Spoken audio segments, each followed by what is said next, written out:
Welcome to solverfy.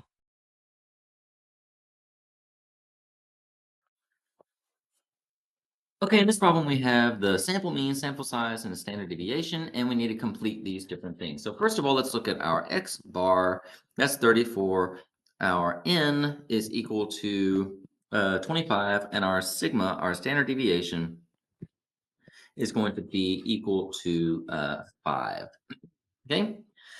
Now, the first thing we need to do is to construct the confidence interval for 95%. So what that essentially means is that we need to take our x bar and we're going to add and subtract to it plus or minus the z-score that's associated with 95% times our sigma over the square root of the number of things that we're our sample size.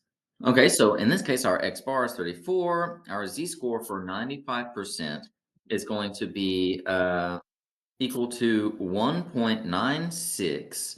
And then our sigma here is 5, and our n is 25. So we're going to have x bar, don't forget what it is, 34 plus or minus 1.96. So 34 plus or minus 1.96. I'm going to actually make that accurate. 1.96 times s over the square root of 25. Wait, no, not 25, but 5. Sorry. And our no, I'm sorry, sigma is 5 over square root, sorry. That's a 5, not an s, over the square root of 25, which is going to be 5. So this is going to end up being 1, okay? So our interval here is going to be 32.04 to 35.96.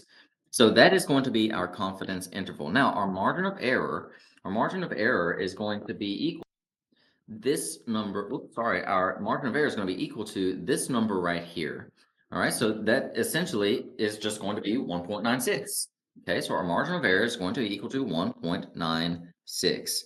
And now what that means is we can be reasonably sure, we can be 95% sure that our actual population mean lies in this interval, right? Which is going to be our, within the margin of error of the sample mean 34. And that means that it's going to be D.